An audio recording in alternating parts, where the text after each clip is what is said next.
Drone Sky Show wrap-up, and what's going on in Darwin with the job applications. Is it still too late? And will you get a job if you head on up? All that and more coming right up. So strap in and let's get into it. Good morning, 7614, 95 Mallow, 7 PAB with Alpha. Coordinating, Halen, I'm running bank power, bank pressure rolling at 30 degrees. That's 30 degrees there. Stand by star 9000, 1013, K 525. G'day everyone and welcome to episode 144 of the Flight Training Australia podcast. From drones to airliners and everything in between, this is the podcast all about flight training and flying in Australia and beyond. G'day, I'm your host Trent Robinson. Welcome, thank you for joining me for another episode. Sorry I didn't quite make it last week. I was having too much fun in Perth. Decided just to take a break and I didn't want to rush anything out. So I'm sure you will understand. But it didn't stop you all sending me messages and things. So thank you for all of that. You will notice though, however, I am getting a bit slower in responding. I am getting smashed with messages and requests and I love all of them, but I'm really getting close to that point where I'm going to have to change my approach, I think, because just struggling to keep up and it's taking a lot of time away. I hate saying no to people and I want to be accessible, but yeah, I'm going to have to work out a bit of a balance there. So if I take a little bit to get back to you, please don't feel rejected. I'm not ignoring you. It's just managing the time. I got an email, speaking of messages, regarding Royal Vic Aero Club, 110th anniversary coming up next month, I think it is. So congrats to the Royal Vic Aero Club. Very, very cool. Royal Aero Club WA, they're coming up 95th anniversary this year. 2029 will be their 100th anniversary, which is pretty amazing. Our aero clubs are very, very special and precious. We want to keep them. They are the backbone of, the flight training industry in Australia and really play a special role. All smaller flight schools as well. We've got the big ones as well, but there's some really great atmosphere, I reckon, at aero clubs and mixes old flyers with the younger ones. And I certainly got a hell of a lot out of it during my time. So congrats and happy anniversary, everyone down there, and look forward to seeing some of the celebrations as they come along. Part of my trip down to Perth, I was invited by Nigel Brown from Autonomous Technology and the Drone Sky Shows, who have bases in Perth, Sydney, and now doing New Zealand as well. And you may have missed episode 138 where I sat down with Nigel and just talked about everything involved with putting on such a show. And it was just fantastic to see it all come together with the amazing team down there and 200 drones. The Royal Show grounds were a little bit restricted in space and given, if you know anything about drones, 30-meter separation and all the safety requirements that are needed for a display. So 200 was as wide as they could sort of go to do the imagery. Sometimes I'll do ones over the Swan River and Darling Harbour and all the other places, 500. And there's displays now going on with thousands internationally, which it's just an incredible technology and seeing it all happen. The 3D modelling of how it was all programmed and then the drones just all moving into position on a 3D model over the showgrounds and then launching it with the soundtrack. And yeah, just amazing to watch them all go and do their thing and then all just come back and land exactly where they took off from. The precision was quite impressive. So definitely keep an eye out on YouTube soon. I'll have a video on all of that and where I'm talking with Nigel just about what's going on and the process. And they are available. They're doing more shows in Perth and on the East Coast. And like I said, they've got teams and drones to cover the whole countryside. So if it's something that you're interested in or you have an event that you might be keen on, then go see dronesskyshows.com and they will get back to you and hopefully do something for you. All right. Jobs. So I have plenty of episodes talking about how to apply for a job. So I'm not going to go into that too much, though I will touch on a few parts because it seems that, like everything, I still have to repeat myself. But what's going on with the jobs? Is it too late? Well, if you've been watching my Instagram lately, you'll know that we're starting to see a change in the weather and the storms are coming. The build-up is starting. And today was horribly hot. It was 35, but it said feels like 37, and extremely high humidity, and it was just nasty. So it is definitely time to up the fluid intakes and stay in the aircon as much as you can. That normally means no more job hiring. Where things are at the moment is there are certain companies who are still hiring. There are a lot of pilots on hold files. And when they move on, of course, that creates a space. One of the biggest problems at the moment is everyone is absolutely stretched. So since COVID, we've had no pilots being trained, a few around, and everyone could pick and choose and pretty much be employed from wherever they were. Since then, there's been a massive uptake into the airlines that creates the next level down in regionals and all that sort of thing, and then eventually down to the first job charter work and instructor roles. But now the CPL graduates have all caught up. The flight schools have been pumping them out. And so the market is fairly flush with commercial pilots looking for their first job. This is what's causing a lot of the dramas because everyone's competing against each other. The movement's still going on, but the airlines can't keep up with the training. They're well behind on necessary check-in trainers. Everybody's getting burnt out and overworked. And because that's happening, essentially they are now having to do initial type ratings and things overseas, then doing localized OPCs and IPCs in the Australian sims where possible. And that is taking time. That's holding up the hold files, which is then holding up people leaving. All that aside, the charter companies around Darwin, I can definitely tell you, and I know the others that I'm involved with, are wanting to hire people. They're wanting to interview people, but they don't have time because they are trying to train the current crews that they have before the wet season and before this and the other. And speaking of which, the wet season adds a whole nother dynamic to it because there's a lot of pilots that haven't got wet season experience. And so that's why I'll be running a wet season seminar, which I've mentioned before, on October 9th. Absolutely overwhelmed with the response to that. 135 tickets have been sold and given away.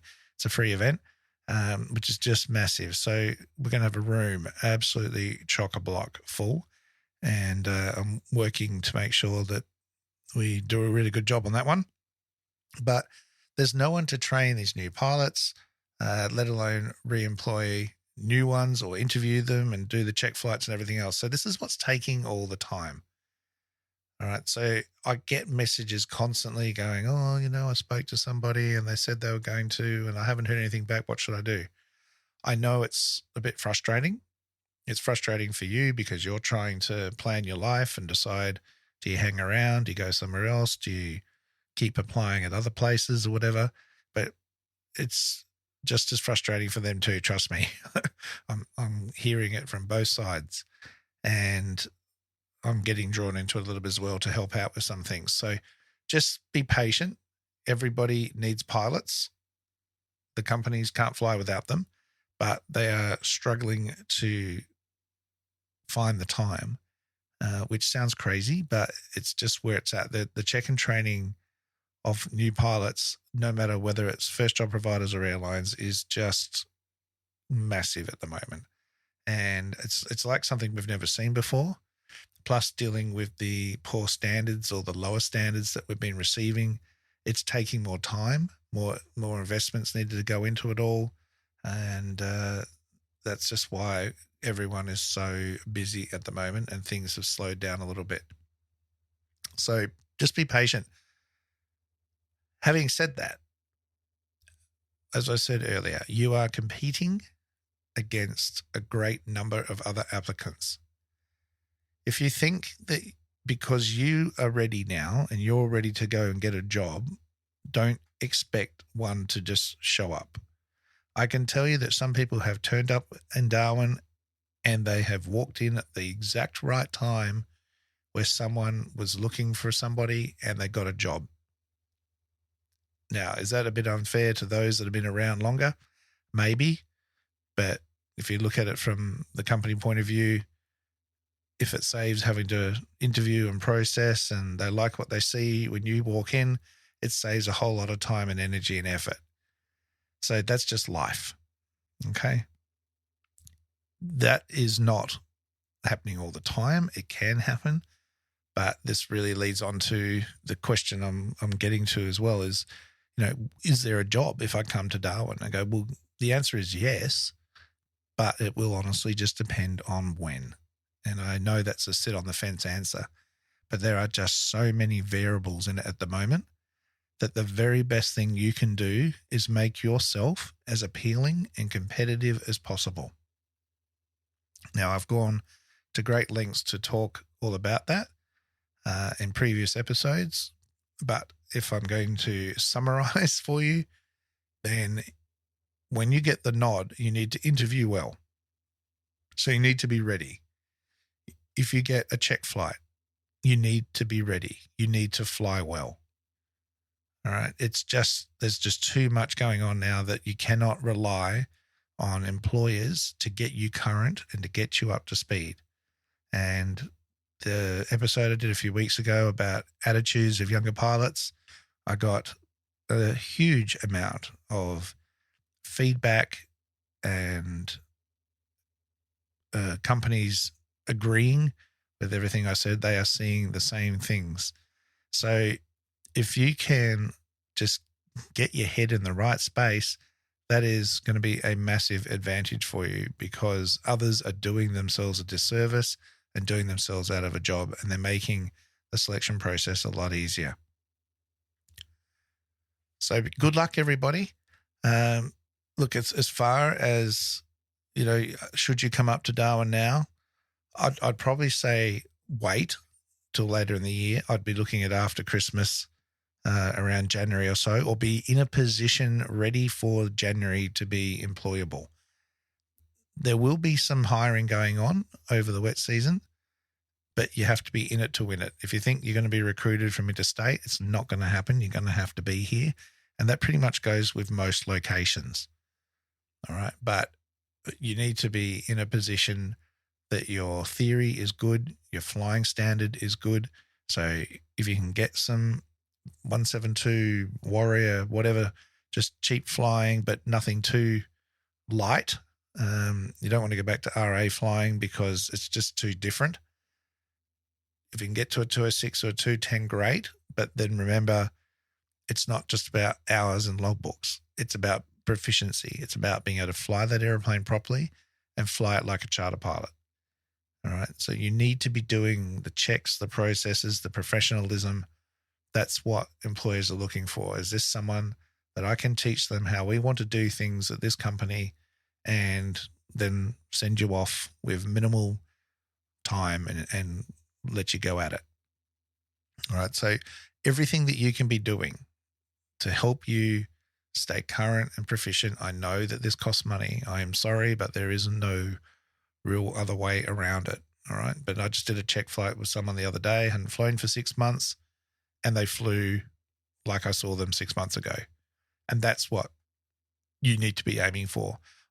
It's been a month or two. Well, if that's all it takes for you to get rusty, then you need to do some more flying. This is one of the disadvantages of full-time sausage factory style flying schools, I guess, that you fly so regularly, you have a bit of a break, and then you forget how to do it all and get rusty. All right. Flight training that takes a little bit longer, I think, definitely produces a more overall competent pilot once they've left the flight school. Controversial maybe, but it just seems to be how it is. All right. So do whatever you can to keep yourself proficient, keep yourself polished. See if you can go on back seats, see if you can go on right-hand seats. And just watching everything going on all helps.